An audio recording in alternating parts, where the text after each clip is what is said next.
Okay, quick rundown of what we got here on the rig. Most of you have already seen all this stuff, but done a little bit of work on the weekend to try and make it usable for us. So obviously our various sprayer rig. You can see here, this small tank, this is the one that was off the trailer. So this is going to be our soap tank. So, you know, spreading suds and things. You can see it's lined in here. The drum here is going to be a neutralizer. We might end up getting another small tank, but this is the chlorine neutralizer at the moment. Big tank there, it's another 200 litre tank. That's going to be our chemical tank. Clearly, obviously, the one at the back here is our water tank. A reel up here, large hose going to our pump, and our various spray gun. Okay, now moving around. So you'll see line from here going into it, going through a uni valve down to the bottom. That is connected to this valve. You'll also see now here there are two hoses going up into the water tank.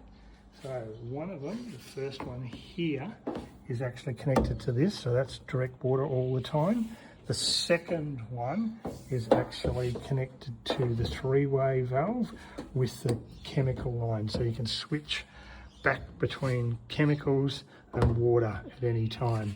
Obviously, so the valves here, so this is obviously water. Soap 1 is our small soap tank at the side, so we can get suds. Chemical tank, and right at the moment, soap 2 is our chlorine neutralizer. I'm going to go back around to the side here. So right over here, this is the three-way valve. It's electronically connected. You can see three hoses coming in. So one's coming out and going over back to the proportioner.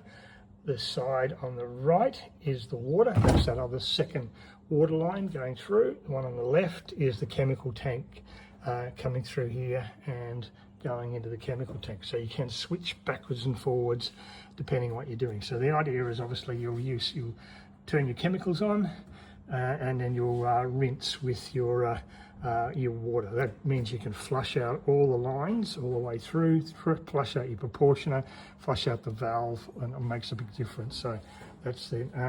You also see this one here, this solenoid. This is our soap line. That's the one connected up to this, so you can turn soap on and off, and there are various things connected up. So that's most of it.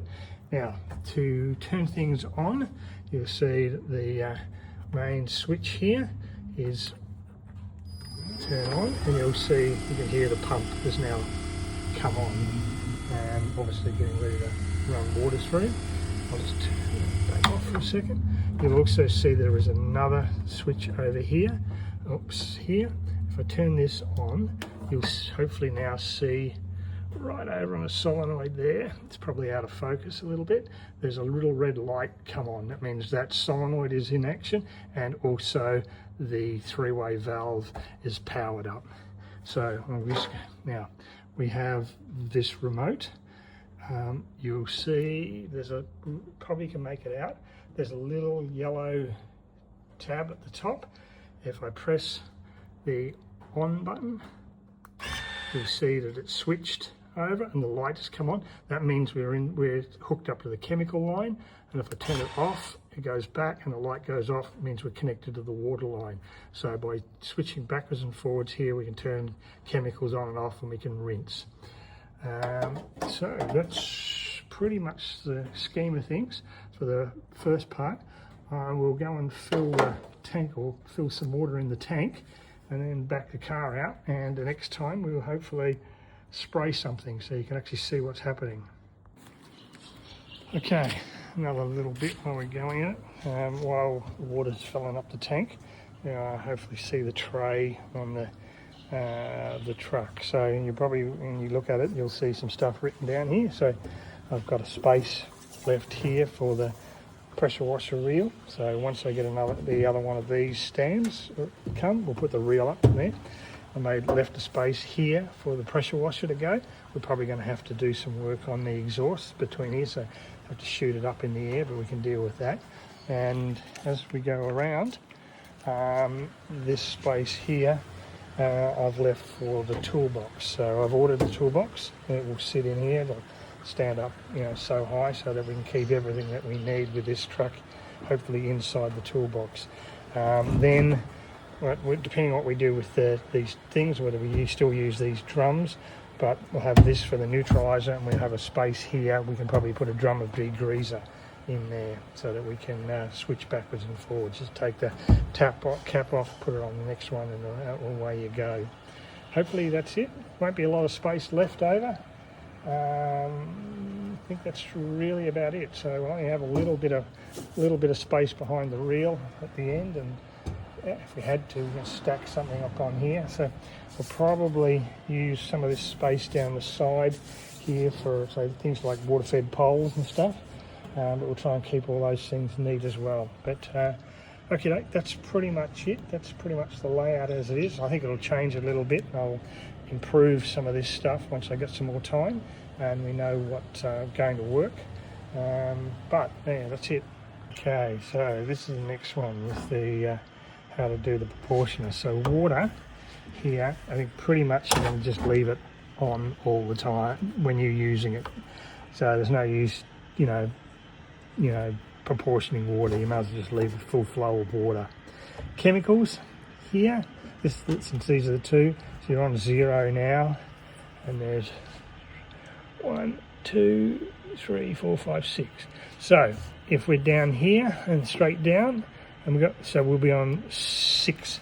Hopefully you can see there's a 6 there. We'll be on 6% chlorine.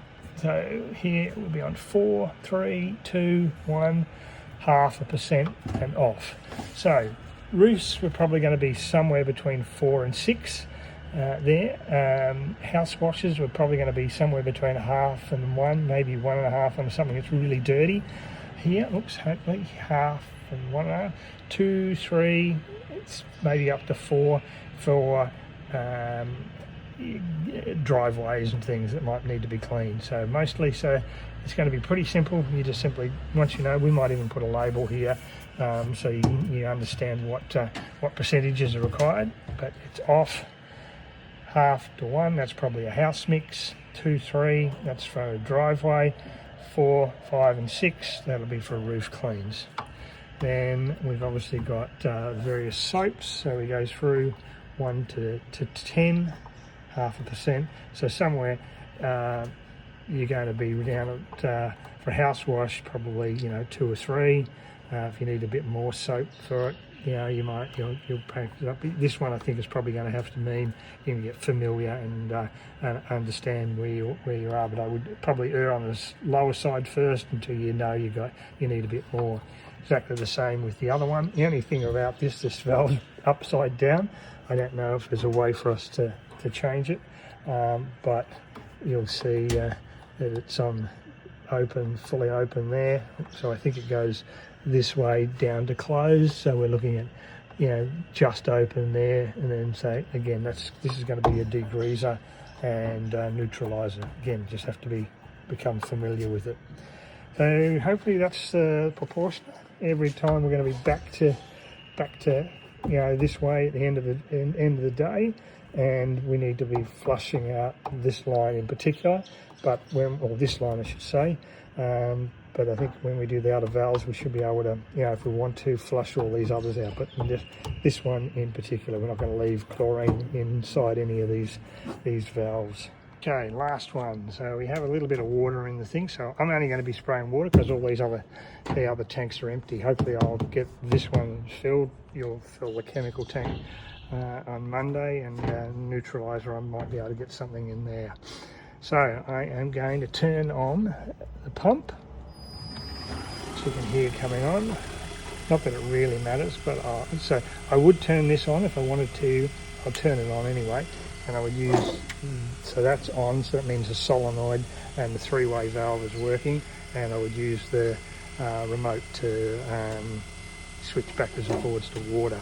So basically I'm just going to be spraying water at the moment. So I need to come around here, turn my water valve on. You've probably heard it now. You can hear the pump running again, pump priming up the hose. You can hear it going.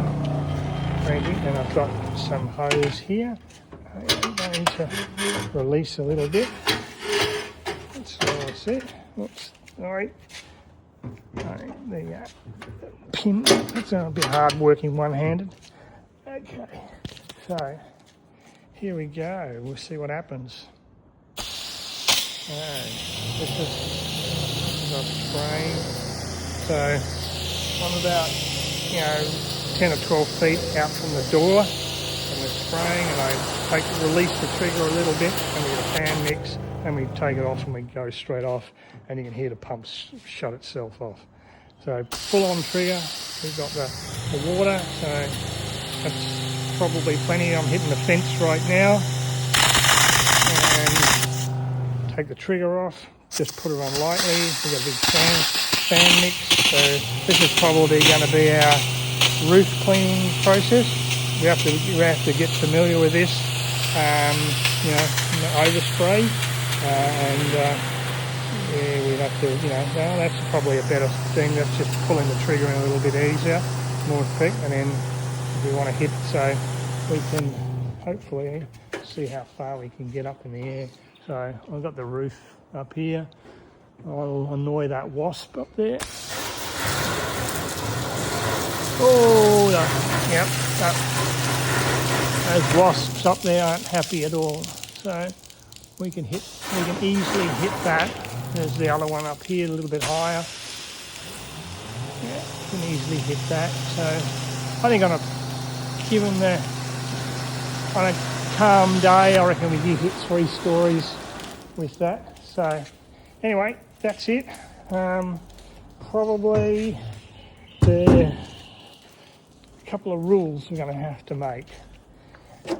Remotes, do not lose them. We need those. So whoever has one, we might get a lanyard and a thing so you can put it around your neck, whoever's spraying, but don't lose them. And we're always going to flush these lines out. Even if we're driving 5 minutes down the road to the next job, we'll flush them out before we go. And that's pretty easy because it's simply pressing one of these buttons to go back from chemicals to water. A couple of minutes to flush it out, and this will keep this all in good nick, keep that pump clean. We certainly don't want chlorine left in that pump at any time. And that's it. So after that, it's switching things off, and we're off things. Now the last one, we'll probably go around the other side here. You can probably see up underneath here, right over yonder here. This is a 24-volt charger, so that will charge these 2 batteries. So at the end of the day, we have to plug it in. So here's our plug. Here, we have to plug this in at the end of the day, and that will charge those batteries and keep them going. So these are both, my understanding, 100 amp lithium, so they're not exactly they're a bit more expensive than the car batteries, so we've got to look after them as well. But the whole gear, we're going to definitely look after this stuff. So I'm going to keep it clean, keep it well flushed, and it will do a good job for us. Hopefully do a lot faster jobs for us. All good. So that's it. I won't see you until Tuesday, so have some fun with it, and we'll go for it. Cheers. Bye bye. Forgot one last one. Here around. Do not lose these tank lids. Make sure they're back on the thing. As we go, we'll put a filler in here and I think, so that we probably don't even have to ever open those. But make sure they go on. I have ordered a new one for the one that got lost off the little tank. I want to see them. I don't want to see any empty tanks because I've had to vacuum all these out and clean them. Make sure they stay on the tanks. Thanks so much. Cheers.